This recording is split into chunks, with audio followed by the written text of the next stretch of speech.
Hi everyone, welcome to ELI, the place where you get your daily dose of inspiration for entrepreneurship.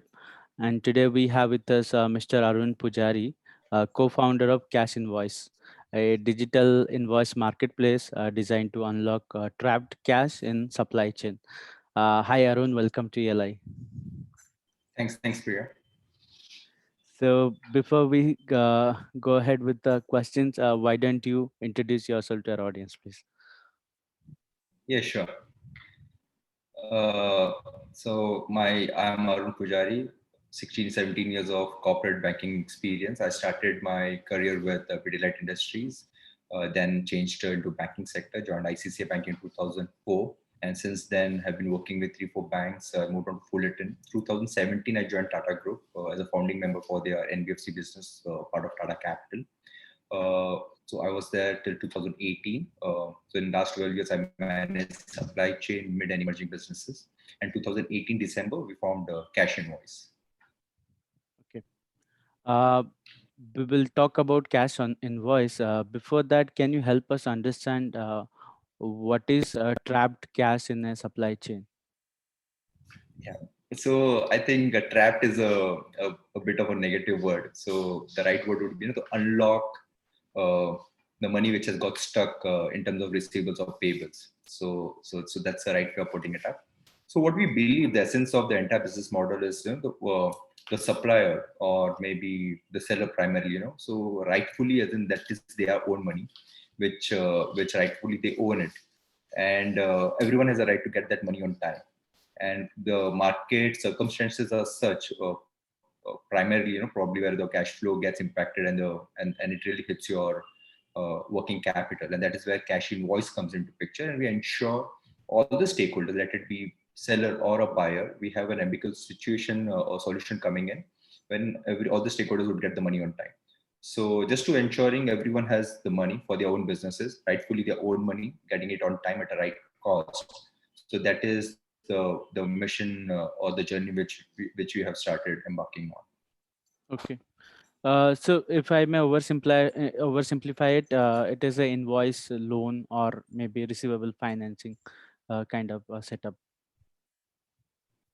Yeah. So Priya, just to put it in a in a nutshell, so this India as a country comprises of many sector, many frames of companies. The smallest is like micro, then there is mid, then there are smalls, and then there are mid-sized companies, and and the large corporates and then anchor companies. So primarily anchor and the small mid sort of companies, so they have easy access to money. If I say easy, as in if they're reputable rated corporates, they have a easy access, relatively easy access to money, let it be unsecured or secure. But when it comes to a smaller guy, relatively an MSME guy or maybe a small guy, the scene is not that encouraging. It's primarily a banker would demand collateral, wherein their offices, their house would have already been mortgaged. They wouldn't have any collateral to offer, and when they would require their own money, right? Obviously, as in since they have sold their own money, the rightful which they own it. Okay, for those money they would have to give an additional collateral, additional paperwork, and there are a lot of hassles, and they have to line up in the queue with the banks on giving personal guarantees. So that's a sad state of the smaller guys, and that is a problem statement which you're trying to address. And the smaller guys would get unsecured money at a very affordable pricing, probably without giving guarantees or taking a loan. And so that's a solution which you're talking about. So in every statement which I say, I keep stating this.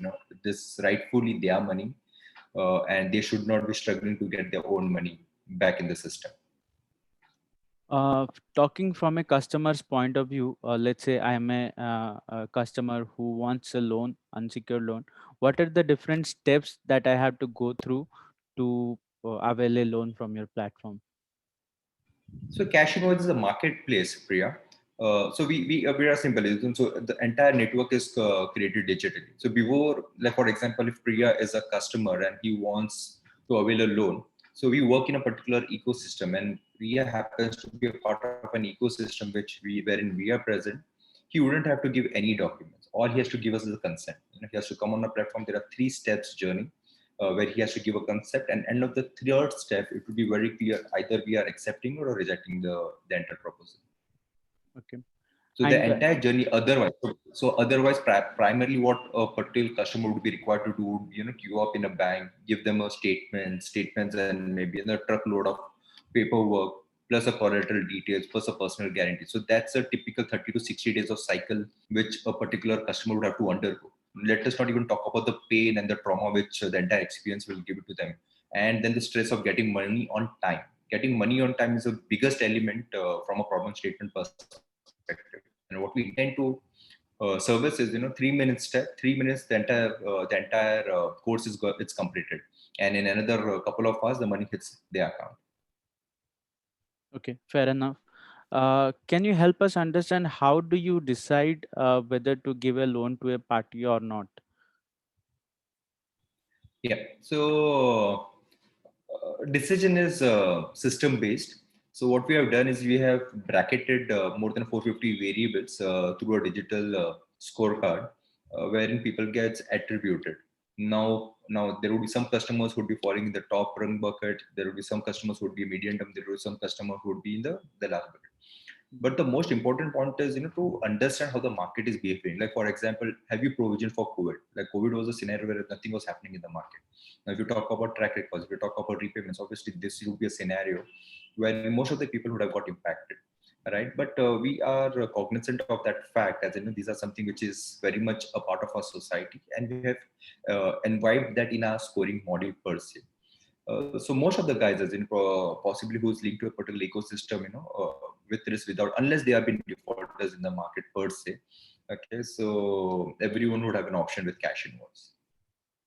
Okay, if I may also simplify it, the you have built an algorithm which decides the credit worthiness of a person, and what are the different uh, data points that you collect to come up with a conclusion that whether should you give a loan or not?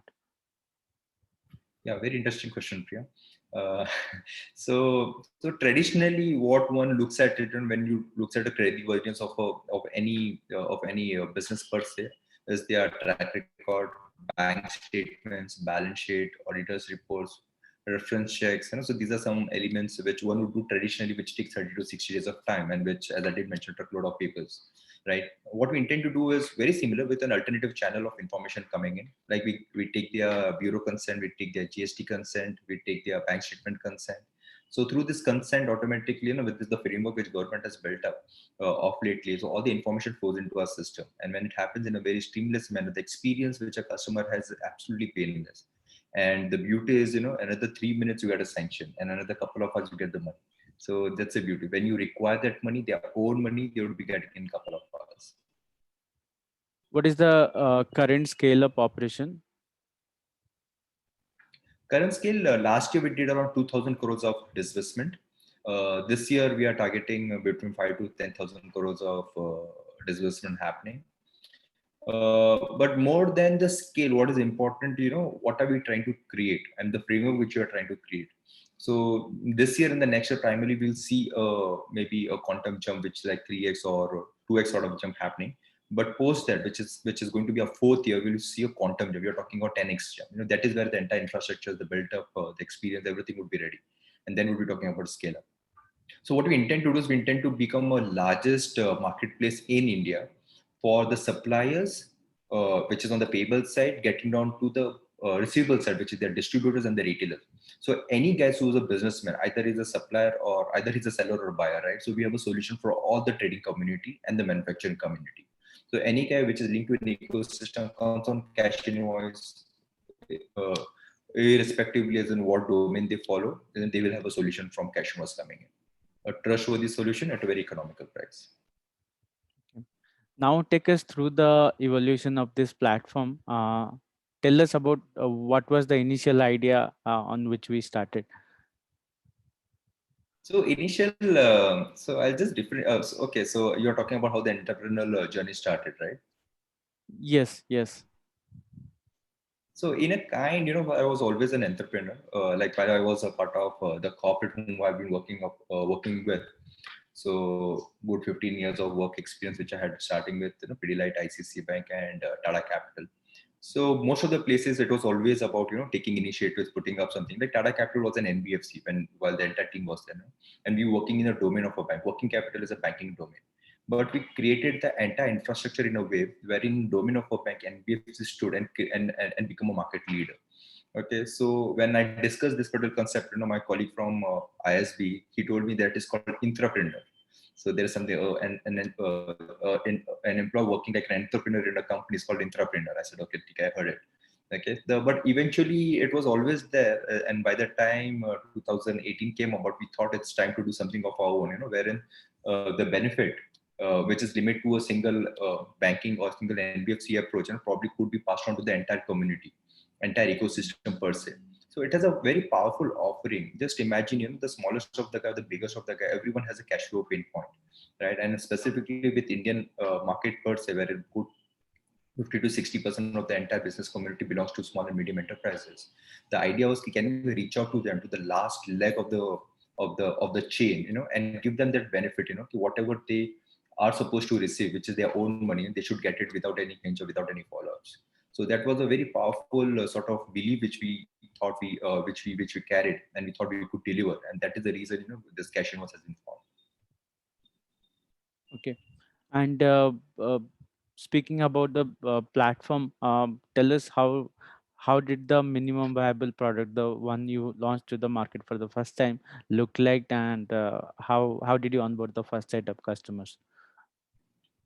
Yeah, I'll give you a very interesting analogy. Sure. So while we started, so we were three of us, and none of us are an IT guy. All three of us are like business, and the product sort of, background which we had. And while we were just listening, one of an investor, he said, "Okay, you are a fintech company. So where is the tech guy?" And we were looking around. There's no tech guy. So that's how it started. And we realize, and that's one of our learning. So like any tech business, if you're getting, it's important to have a tech colleague of yours and who are a part of it. But having said so, we were blessed with the team which we had, and we sealed through that particular question which investor would have in their mind. So between me, Srinivas, Mayank, while we all started, so we had one more colleague of us initially when we started, so all coming in from the business and the product side. Okay, but having said so, we were able to see through. Initially, when we formed, it was a very basic system per se, wherein it would just integrate between the three stakeholders and the transaction could happen. But when I look back from where we started and where we have reached, so this looks magical. This looks pure magic, and we are so proud of something, which it's like a baby which you see dancing on the screen, isn't it? So all the efforts and we never envisaged we are going to go so far. Like possibly when we were working with the corporate, the basic purpose is transaction ho jana chahiye, and it should not fill the transaction. Now the question is not about transaction. Transaction to ho hi jayega. What is important is what is that value which you're trying to generate for the customer. That analysis, the analytics, the value proposition, the feel, the look. So everything counts. So the approach has absolutely changed. So right from keeping yourself in the middle, now we only keep customers at the center, and we think, what is something which you would want, and that is something which we are really proud of what we've been able to achieve. Since you are operating at such a huge scale, I'm sure you have achieved the product market fitment, which we usually talk about for the product companies. Um, can you help us understand when did your product or your platform, if I may say, achieve the acceptance or fitment from the market? So one good part, Priya, is so the team which we have collectively have more than 100 years of supply chain experience. So it was never a case as in we are getting the first time from a supply chain. We have always been a supply chain guy, right? The good and the bad part was, it took really a long time to decide we want to get into the entrepreneurial journey. Like having spent good 12 years with a company which NBS, which I was working on, respectively, my colleague Srinivas, he would have spent good again 12 to 13 years. Mind Joshi would have spent around 10 to 12 years. Mahesh Kalyanpurkar, he would have done more than 27 years in the company per se. So likewise, the other colleague whom we had. So the subject itself is so close to us, so that was never a challenge. What was the challenge was how we got started. So we got started at some point of time. It was just a question. It was not the case, and it came really as in one day, and we thought about making a business out of it. It was always there. 3 years, 5 years, we have been thinking along what next for us, and somehow at some time it got decided as in, so let's take a next step and move forward.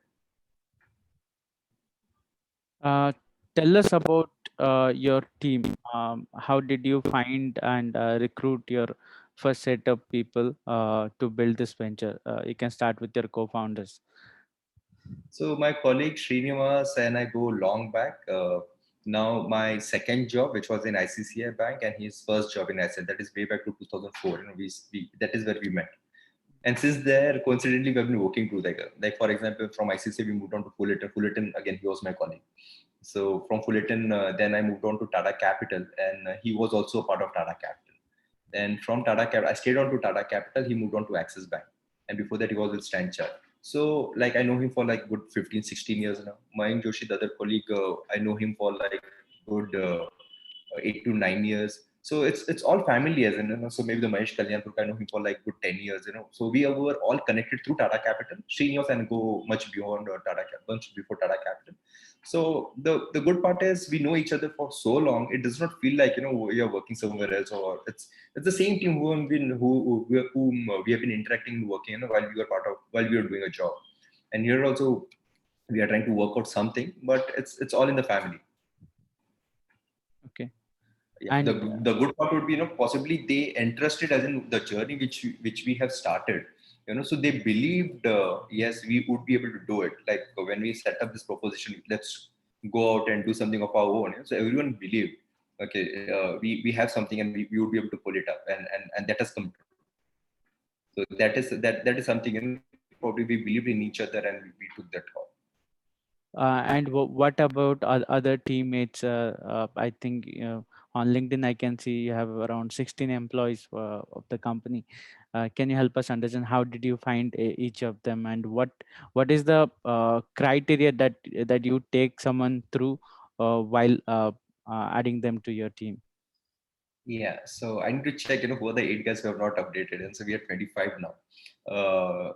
Yeah, so primarily it's a tech team. So tech is not our domain. Fortunately, we have got some good guys. So Bharat is leading our pack. Earlier it was Dhaval. So yeah, so primarily it is a tech guy. All the business marketing, which has been our forte per se, so probably is managed by us, and it's all almost, as in 99% of the people are someone who have worked with us. So people who have known us in the past, who have trusted, and primarily they were working with banks and NBFCs. Maybe they were heading some businesses, or maybe the zonal heads with IndusInd Bank. So they have joined us. Prime and Axis Bank, they have joined us with a hope and belief. Obviously, we have a track record to guard, and we have so they have known us. That is when they have worked with us, and they believe as in possibly. So this venture would be picked up. Yeah, so we never had an issue with the team per se. And I think most of the people who have worked with us in the past, they are just a call away. So whenever feel like, so team is never an issue with us. So the issue was so more to do on the tech side. As in, so people always had this question, so will we able to put up a solution? Solutioning is different from typically, maybe managing customers and managing portfolios, Mm. which we have done in the past. This is something new. Yeah, but so we struggled. Initial one year was a difficult year because tech was not coming anywhere close to what I initially expected. So yeah, so that's where so I always get this a message from my team members. What you think, what you strategize is very linear, and what you implement is it's all curvy. So it's not a linear approach. So implementation is more important than the strategy part of it, and that is what we knew it, but we experiencing right now. That is so true. Uh, but when you mentioned the first year you kind of struggled with the technology and all. Uh, when you build a platform initially it's a cost intensive process. You have to hire a lot of people and build a platform. Can you help us understand how did you manage the finances of building a venture? Did you raise funds, or how was it? Yeah, so that reminds me, we are blessed in many ways. So, and all our good deed which we did, in terms of building the portfolio for an NBFC, so we had built up a lot of connections as well. Okay, so and people knew it, as in most of the companies whom we worked earlier, most of our customers, so they were there. So when we started, it was a bootstrap. We infused whatever savings which we had. We outsourced most of the work initially because we couldn't afford the recruiting high cost IT guys there. Okay, once we reached a level, then we took everything internally. We picked up our team, and from there, the real revolution in terms of our platform and platform. Uh, uh, Walking up the expectation level started. So in a mid somewhere, maybe a year down the line, we found a couple of our customers who are the on the receivables side. So there are distributors, and on the payable side there are suppliers. So a couple of the two largest distributors, they believed in this idea, and they said, and they offered to be a part of the journey because they could actually feel, because they are the one who really feel is in the pain point of cash flows. So we are the living examples of the problems which you're trying to address, and we would want to join hands. So Mr. Dean from CMM Group, Mr. Rohit from Touchstone Group, so they were our marquee HNI investors who joined in earlier. Yeah, and then now we have very soon, we will be announcing investment from a VC company happening in Cashinvoice. Okay. Any learnings and any advice would you like to share to people who are trying to raise funds for their ventures? Yeah, yeah, yeah. So this is a very important question, and the only one thing which I would like to stay put, at least for the people who have experienced enough. So there are only two problem statement one would have. One is an investment, the second is the customer side. Because the solutioning side, I'm sure there are many like what we offer. I'm sure everyone who comes up with an idea, there would be many people would be having similar solutions in the market per se. So, and we always believe we are very strong in the customer side, the market product proposition side, and all. So we investment and investors are something which we learned the curve as we moved along in last 2.5 years. And I'll strongly advocate a thing which we didn't do initially was getting in service of an investment banker. Okay, and I personally believe, and I also strongly advocate having a investment banker really helps in terms of getting a heads up in terms of reaching out to the right sort of investee companies or maybe VC companies per se, and the traction becomes more meaningful rather than you going up the and that's what we did. We reached out to a lot of people reached out, but then we realized that it's only for idea sharings, and something wherein they would like to keep a tap on the competitions per se. But yeah, to have a meaningful dialogues, to have a meaningful traction and interactions, maybe investment bankers really helps. Did you pivot your business model somewhere in between? If you have, tell us about it. Yeah, this is something interesting. Most of the fintech company, you would say, it's a single product company, but from starting we always believe we are going to be a supply chain fintech marketplace.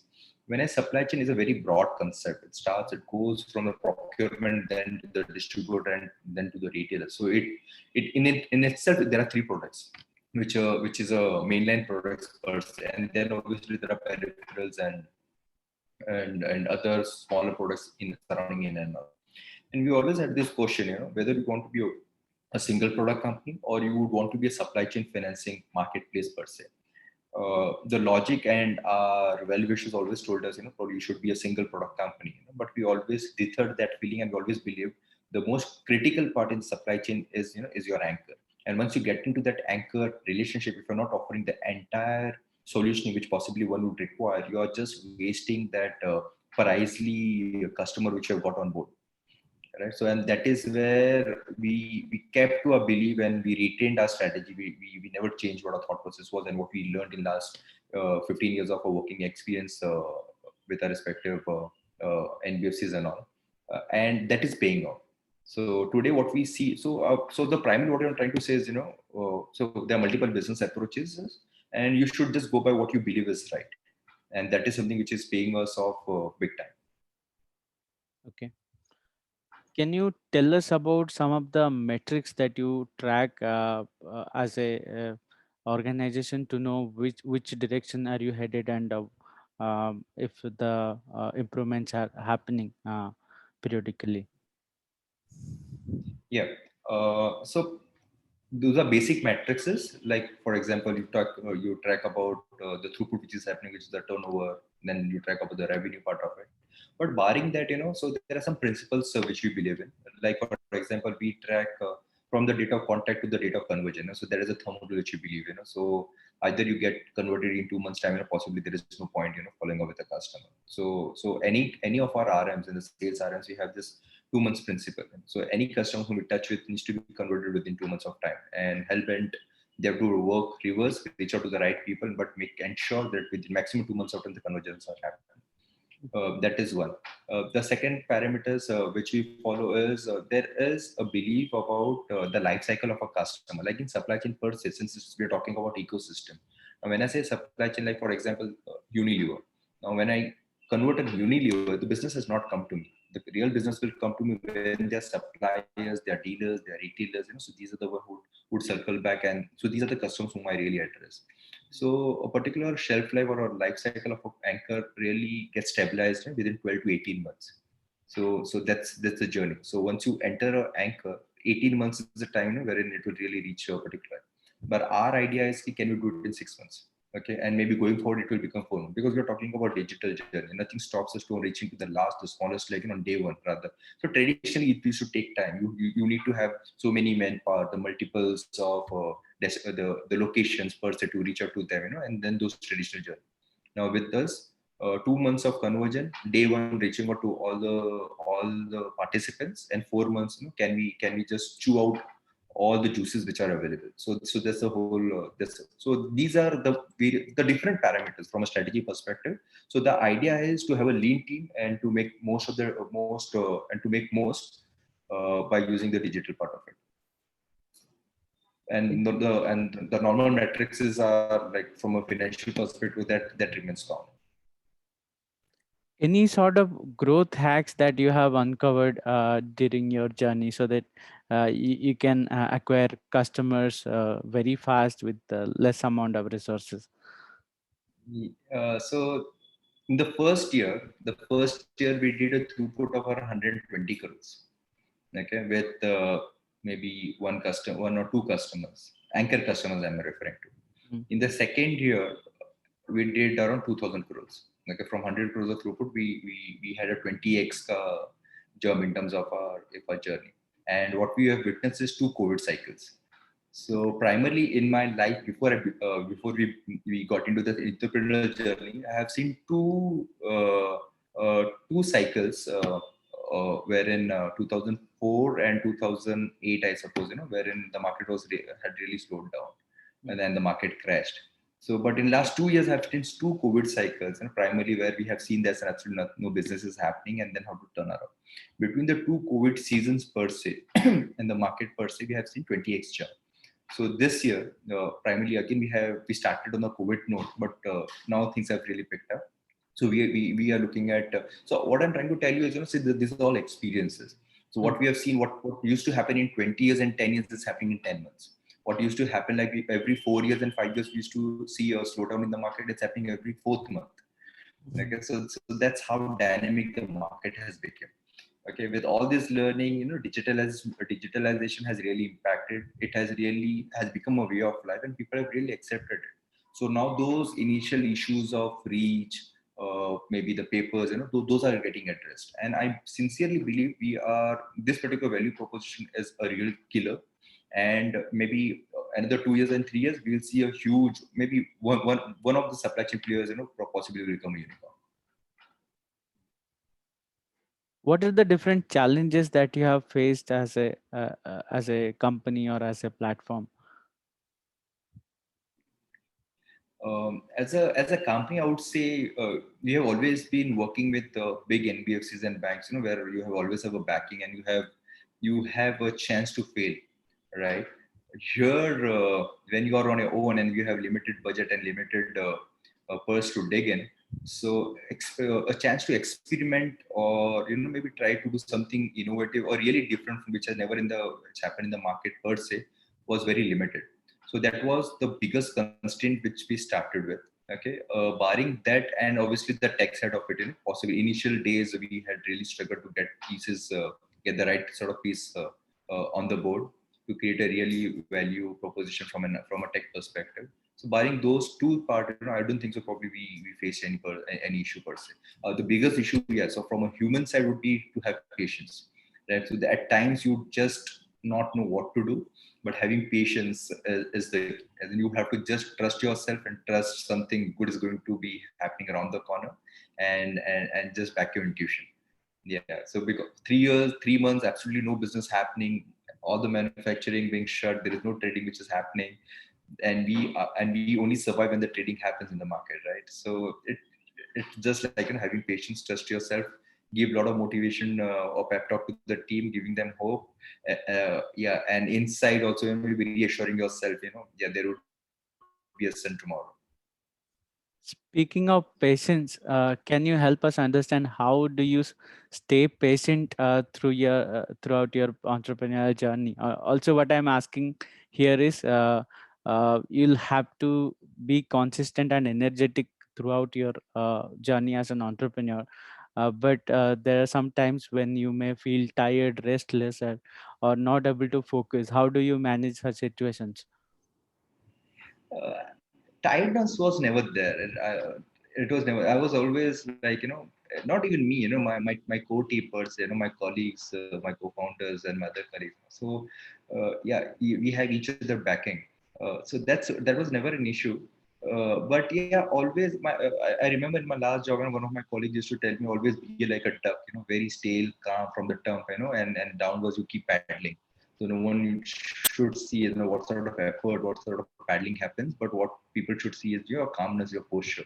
And I just heard it then. But now I really feel the way I act is, at the top I have to be calm, composed, But yeah, internally what is happening is something which I only know. Yeah, but there was times, but now most of the things have been sorted. So we have reached a level, we have reached a scale, market acceptance, everything is there. Investors are showing a lot of faith and confidence in us. So what we are talking about, so now the time has come. The duck has to really stand and start being aggressive, and then the posture, the composure has turned into aggression. So yeah, it's all about timing, right? And then the phase which you're going through. What would you say is the meaning of entrepreneurship to you? How would you define the term entrepreneur? Yeah, from time to time, the definition for entrepreneur has changed for me. I always believed I was an entrepreneur because that is how I was a rebellion, sort of, working in anchor and doing something which I really believed in should be done from an anchor perspective. There was nothing which I think possibly from a market opportunity perspective which I would have left to anyone to say no for. Okay, but doing something which you believe with a purpose. Okay, now, the difference between what we used to do earlier and what we used to do now is the purpose is different. The purpose is not the balance sheet. The purpose is the customer. Okay, we believe we have a long way to go. There is a big sort of subset of the customers who are waiting for us, to reach out to them and help them out. So that purpose itself redefines us, and that is what I say. So our entrepreneurial journey is directed towards that. While we'll benefit, we'll have those customers on board, but what makes us more kicked up about is the people, the acknowledgement which we get. So during the COVID, or while we are coming out of the COVID, so the sort of acknowledgement, the sort of the customer used to talk about, we it really touched us. One of the customer tells us, so probably I cannot rely on bank anymore, but I can rely on you, because the money comes in 3 hours, the next day the money comes back. So that sort of statement really gives us really capable of, and we just think, if this could amplify and multiplies into the number of customers which we have, it only benefits the society at large.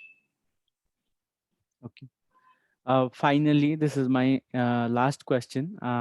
Tell us about the different lessons that you have learned as an entrepreneur, which we can take away and apply to our lives or our ventures. And more importantly, we don't have to go through the same learning process again that you have gone through. Okay. So Priya, I am not too sure. I always believed, we sets of me, my colleagues, between me, Srinivas, Mayank, and the entire team, Bharat, and the entire team, we are blessed in a way. We didn't have much of an issue per se. Like for example, anyone who comes out of their comfort journey and get into something else, something new, obviously it's a big learning which they have to go through. But fortunately, we stuck to our core, which we have always been a part of. Our customer has been always been supportive. They believed us. So business was relatively it wasn't that difficult. Once we have built up a value proposition, it was good. But what is more important is what we have done in the past that has supported us. So like being kind to the customer, being true to your team members. So these are the people who looked up to you. And currently we believe as in when we speak to our respective colleagues, and they are like, they're just one call away. They say whatever it takes, for you guys, we'll be there. So that sort of thing only talks about having a win-win proposition. Like in every negotiation which you do, we try to leave something on the table for the other people to believe, so that there is a stake for everyone. So we don't believe in cornering a guy or cornering the opponent or something of that sort. We want to play fair and to an extent, have a winning situation for all stakeholders. And this motto and this thing possibly has really helped us, wherein whoever we speak to in the market person, so probably they always believe, so and that is true. And we come with a very fair sort of approach, very transparent approach, and we are worth a trust for them, to give a chance. Okay. I think I am done with my questions. I would say it was a great pleasure to have you here at ELI. Thanks, Arun, for your time, and our best wishes for Cash Invoice. Thanks, Priya. Thank you so much.